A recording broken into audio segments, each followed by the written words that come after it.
Jaksa Agung ST Burhanuddin melakukan kunjungan perdananya di Provinsi Sulawesi Tenggara pada Senin 8 Desember. Kantor Kejaksaan Negeri atau Kejari Konawe Provinsi Sulawesi Tenggara menjadi lokasi pertama yang dikunjunginya setelah tiba di Bandara Haluoleo Kendari di Kabupaten Konawe Selatan. Orang nomor 1 di Kejaksaan Agung Republik Indonesia, Kejagung RI ini tiba di kantor yang berlokasi di Kelurahan Unaha, Kabupaten Konawe ini sekitar pukul 10.05 WITA. Setelah menempuh perjalanan darat sekitar 70 hingga 80 km dari kota Kendari dengan mobil plat nomor 100. Berdasarkan pantauan tribunnews.ultra.com, sekitar 12 mobil turun dalam iring-iringan rombongan tersebut.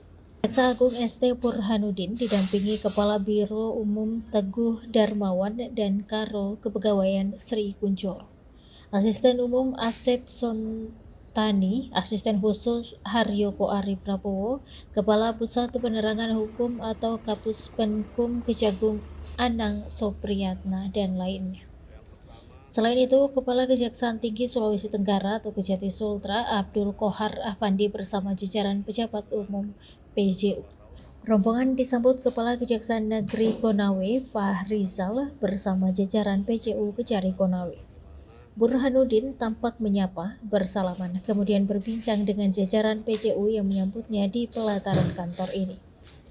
Rombongan kemudian memasuki gedung pertemuan untuk melakukan audiensi tertutup dengan jajaran Kejari yang pada tahun ini naik status dari tipe B menjadi tipe 1A.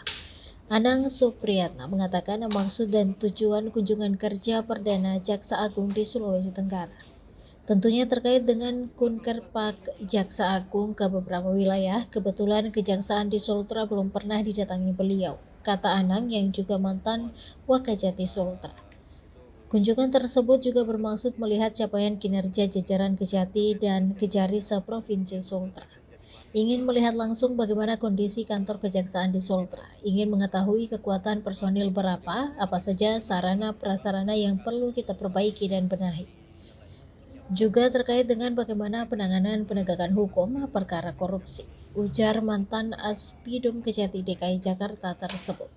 Menjawab pertanyaan wartawan terkait penanganan dugaan kasus-kasus perpajakan pertambangan di Provinsi Sultra, Anang menyebut sudah ada satuan tugas, satgas, dan satuan kerja. Mantan Aspidum Kejati DKI Jakarta ini menjelaskan Kejagung RI telah mengantongi sejumlah perusahaan di Sulawesi Tenggara yang saat ini dalam proses tindak lanjut. Sekitar ada 5 perusahaan yang sudah terdata dan ditindaklanjuti. Apabila terbukti melanggar akan dikenakan sanksi administrasi dan sanksi denda, kata Anang.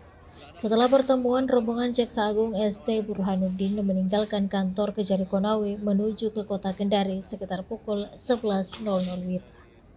Sudah ada list perusahaan Pak yang menjadi pantauan dari Kejagung sendiri terkait itu?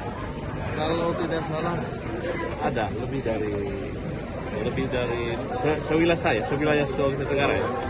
Bukan satu aja ya, ada kurang lebih di atas 5 perusahaan. Download Tribun X sekarang, menghadirkan lokal menjadi Indonesia.